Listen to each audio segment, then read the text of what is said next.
don't homeschool, they said, your kids would be weird and not know how to socialise, they said. And then put them in antisocial rings, put masks on them. This is just classic gaslighting. We need to show the courage to take our boys and girls out of school now. That's the ideal, but you've just heard about the halfway house remedy. What about PPPs? Because you could say, oh no, we can't take them home. Don't encourage them to take them home. The family home is even worse. Well, it might be on occasions. It might well be. But there are certain truths about the family dynamic that are not true about the schooling dynamic. First of all, at home, escape is possible. Go out and play with your friends. Or lock yourself in your room and put that loud music on that avoids the pain. You can fight back. You can kick your mum in the shins, kick your dad in the shins. You can throw pots and pans at them. Don't try this at home. You won't be neglected. If things are that bad, it's not neglect, it's abuse. But they do find in certain studies that neglect can have more lasting damage. So we shouldn't assume that the neglect that you get at school is less harmful than the abuse that you might get at home. That's a false assumption. And whatever happens, you're getting attention, bonding and affection. In small, intermittent doses if the parents are that dysfunctional, but you'll get it at some point. And that will replenish any hormonal imbalance. And of course there'll be time for play, fun, clowning and humour, especially when your dad's drunk. So what I'm saying is that although the family environment may well be far from perfect, it's real and it's human. And however imperfect it is, in my opinion, it will always be superior to the artificial, clinical, sterile environment of the prison boot camp that we call the classroom. End of. If you want something you never had, you have to do something you've never done. Now this is my idea of childhood, a well-spent childhood, not misspent youth. Out and about, clowning, playing, skipping, hopping, jumping, laughing, giggling, throwing things, whatever.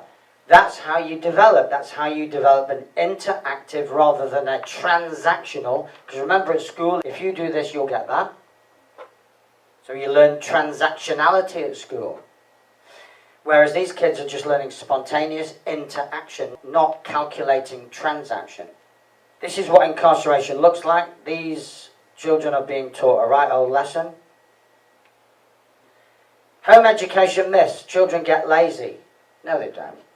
And if they do, it's because they haven't been de-schooled. They've been in school, picked up some very, very bad habits, and those habits are still like permission needed to go to the toilet, or the idea that everything's laid on a plate.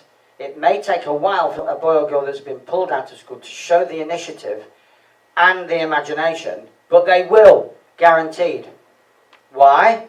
Because they're human. You've saved their humanity.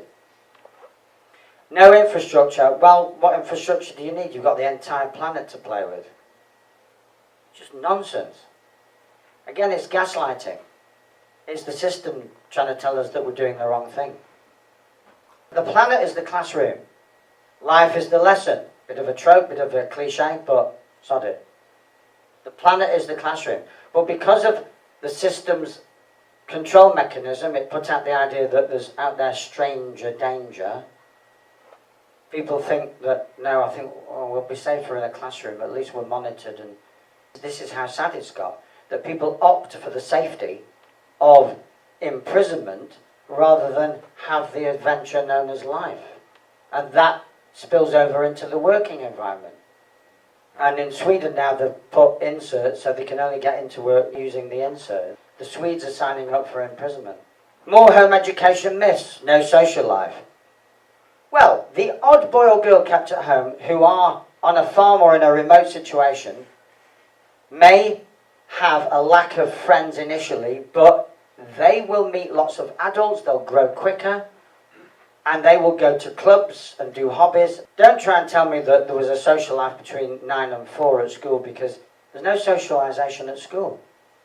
And you can tell when you see home-edited boys and girls compared to schooled boys and girls, they can't even interact, because the home-editors cannot abide the nastiness, the childishness, the bickering, the snitching, the bullying, the immaturity of the schooled kids.